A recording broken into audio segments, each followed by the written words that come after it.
માતાજી ભાઈ, આપણે રાજપૂત રણજીતસિંહની કોમેન્ટ આવી હતી કે એને પંખીઓ માટે ઘર જોતા હતા. તો આપણે અત્યારે અહીંયા ઘર મળે છે અવનવી પ્રકારના, તો ત્યાં આવી ગયા છે લેવા માટે અને એને મોકલાવીએ છે ઘર.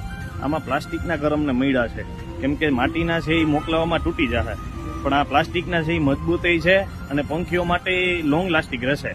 એટલે આ ઘર લઈ અને અમે એને મોકલીએ છીએ.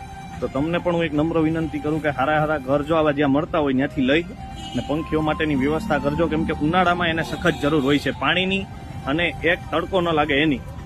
તો જેટલા બને એમ ઘર ગોતી અને એના માટે લગાવવાનું ચાલુ કરજો. જો આવી રીતના કંઈક ઘર છે અલગ અલગ, આ ફોલ્ડિંગ છે અને ફિટ કરવાના, અને ફિટ થઈ જાય પછી કંઈક આવી રીતના થઈ જાય છે. જો આવા આ છે ને એના માટે મજબૂતાઈ છે અને લોંગ લાસ્ટિક છે. રણજીતભાઈ, તમને ઘર મળી જાય તો પ્લીઝ એને લગાવતા એવો એક વિડીયો મને શેર કરી અને સ્ટોરીમાં મૂકી દેજો, એટલે માણસો બીજા 2-4 નવા આ કામ કરવા માટે પ્રેરિત થાય અને પંખીઓને હેલ્પફુલ બને. જય માતાજી.